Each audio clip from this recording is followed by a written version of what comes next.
talk about it is, when you're talking about associations, associations exist primarily to espouse the cause of the members, one, towards the policy makers and the politicians who make the policies, Right. and the bureaucrats, Right. and also bring about a change in the public attitude towards a profession or toward a cause. Now, these things cannot happen overnight. After 4 years of association congress, today I feel much better than what I saw 3 times earlier. It's over a Excellent. period of time, more contribution have come. So I use the word that it's not a, I was just mentioning that if you want to make a great impact, first it's a continuous process, Right. and it's not a sprint race, it's a marathon race. Marathon. I heard that, Yeah, of course. you need to continue. You need to Yes. continue. You're going to achieve results over a period of time. Right. Nothing can be possible. Even if you set a goal, I want to do it tomorrow morning, it's not going to be possible. Yes. If you say that I'm going to put associations in this country on 1, 2, 3, 4, and I'm going to have planned action. Right. I will do that 2 years time, this I will do, 4 years time I will do, 6 years time I will do, 10th year I will do that. I think that's going to make a lot of difference. I think that's big learning that you have had. If people who have heard the international speakers talk about it, I mean, they have done a lot of work on that. Yes. We are absolutely in primitive Excellent stages. preparedness. They We've have seen done that a lot also. of work. Yes. They have learnt it. Yes. They are highly systematized. In India, we always give a go by to all the procedures and systems. We want to shortcut it, do that. That's where we are struggling. That's why we are not getting into professional approach. I think this would be my take from here. That when you are doing something, it's not first time I've learnt it. From the association point of view, I think we need to tell them perseverance is, I think, very important. Meticulousness. And time orientation is very important. Goal orientation is very important. I think we need to measure the outcomes. I think one of those points that today they made was, don't tell what you are offering. Tell what is the importance of that offer. If you are saying that I'm serving this, is not going to serve any purpose, people know it. And how is it But relevant? what is unique about it? How unique about it? What is relevance? So they should see the value in it. Right. So don't say I'm selling a telephone. Right. Why I'm selling this particular telephone which is different from others is going to add value. I think those are all nice points that came out in this meeting. Because you have to relate to it to be able to understand me. Absolutely. Yes. People say, why should I buy it? Why should I buy So why it? should I come for this Absolutely. meeting? So people now, like I think beautifully somebody was mentioning, the days have gone when the leader decided everything. Right. But today it's all consultation. Right. It's collaboration. It's participation. Right. So somebody cannot dictate terms and say do it. Yes. I would not do it if I'm not convinced. Right. If you're going to force me to do it, I'm going to do a half-baked job. Right. I think that's something that we need to do. Leadership changes. Right. It is changing. I think this is all good learning in this conference. Excellent. Thank you so much, Dr. Pleasure. All Gangadharan, the for your best. Good luck time. for you. And look forward to having you in our next IIC as Pleasure. well. All the very best. Where is the next one? Decided? We will be shortly announced today itself. Sure. So yes. Restart. Okay. Right. Dr. Gangadharan, thank you so much for your time.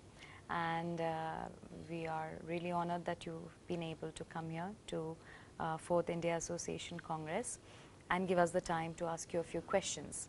Dr. Gangadharan, you've been associated as the President of International Federation of Aging and also in the capacity of Chairman of Heritage Foundation. Would you be able to say something about your involvement with your associations with the International Federation of Aging as well as Heritage Foundation or any other relevant attachment of yours which you were mentioning to us, please? Wonderful. Thank you. Thank you for this interview. Yes.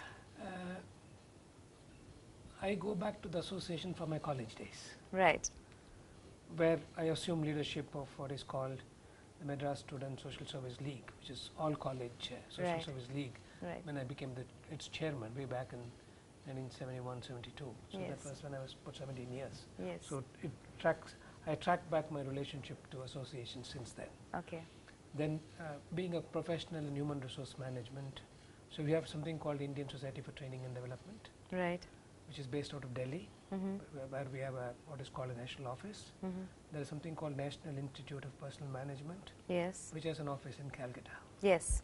I've been part of this life member. I've been part of them the chapter level chairman and secretaries at various levels, and also served their national councils. Okay. And 2012-13, I was a national president of the Indian Society for Training and Development. Right. When I do this work, I also got involved in aging programs in the country, so I established my own facilities Right. to serve the elderly.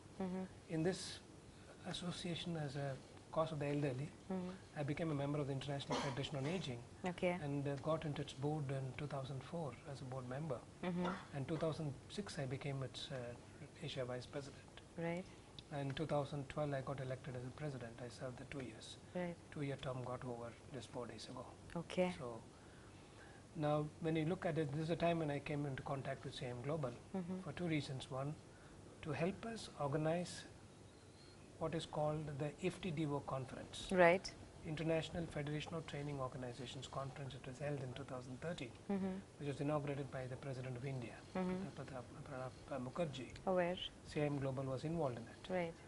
And prior to, subsequently this year in 2014, we had a global conference, a 12th global conference of International Federation of Aging, in which CIMGlobal was actually involved. Right. Because of my association with CIMGlobal, I came to know about the establishment of the India Association Congress. Okay. For some reason or other, I've been part of that from Hyderabad, first one, Bombay, second one, and Chennai, third one, and the fourth one. Fourth one as well. We've So been I've lucky to I've have you in all yeah, 4. And the first one, I just went to understand, been to Hyderabad, since I'm from Hyderabad, I just wanted to understand what is it all about. Right. It was well organized. Right. And since 2000, the first one and the Yes. fourth one, Yes.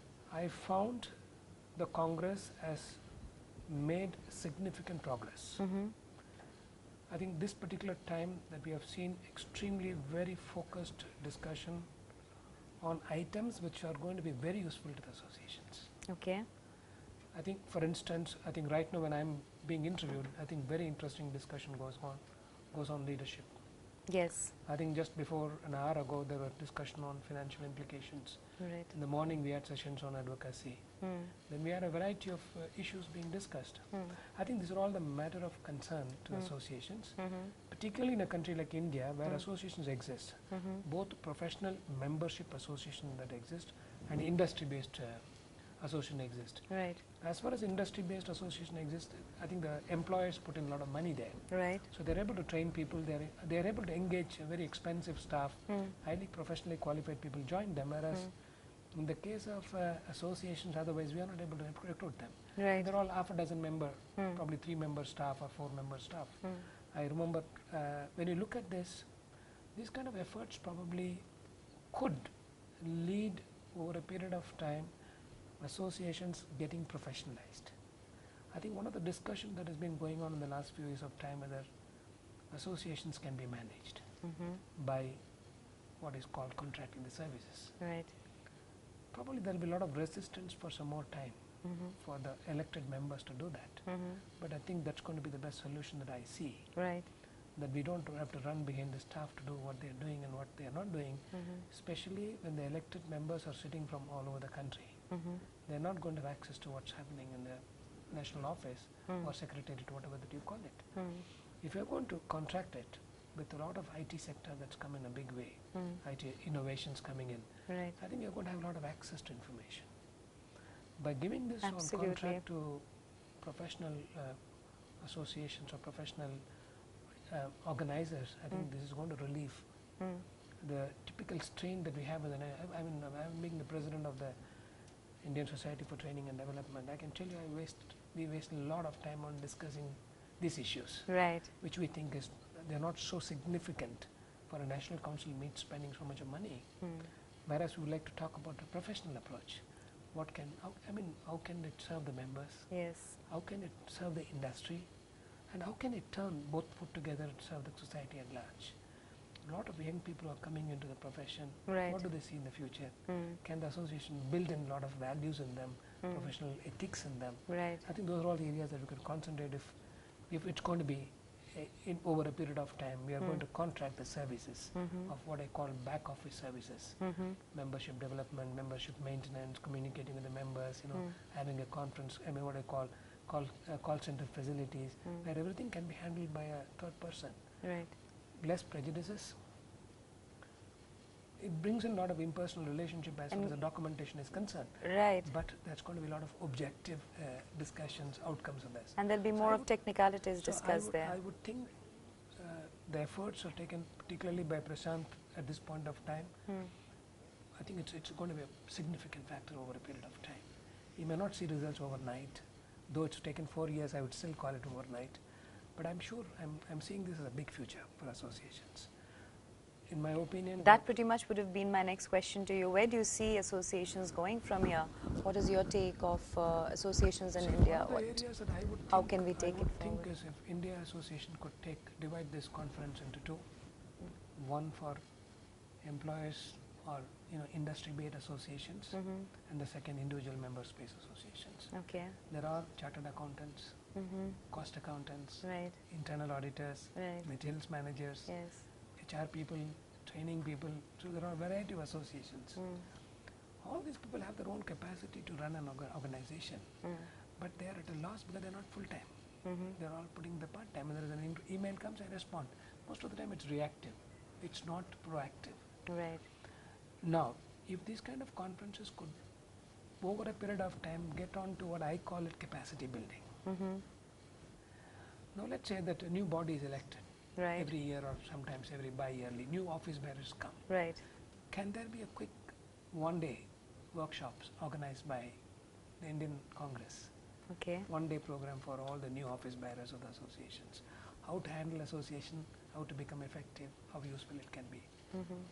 The whole associations themselves can contribute to what is called the resource. That's a wonderful Technology. idea, actually. Okay. So you build a capacity. Induct them. Absolutely, induct them and give them a professional program. And you have so much of international input that's coming to you in these congresses. Right. I mean, some of the speakers that we came from USA and other countries, they are probably talking about what is relevant to their country. But quite a number of those points are very relevant to India as long as you can contextualize it. Right.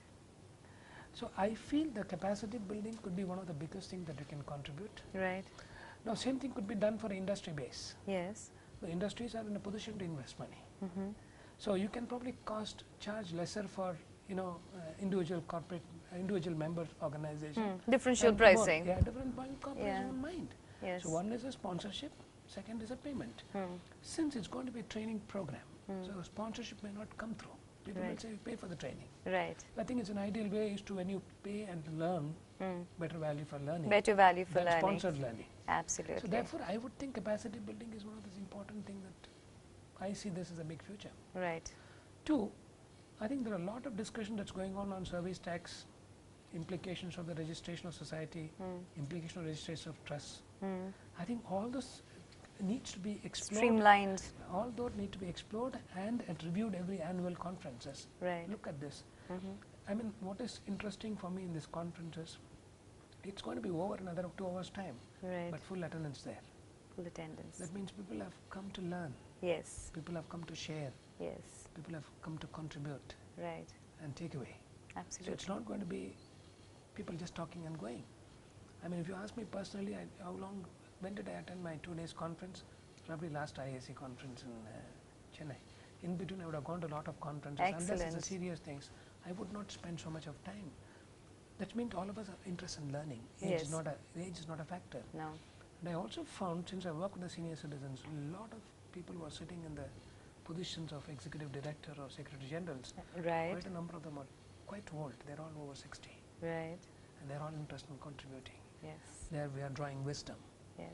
So I think ISC has a lot to do in terms of capacity building, bringing them together as one, continuing this activity instead of keeping it once a year. There should be a follow-up activity in between.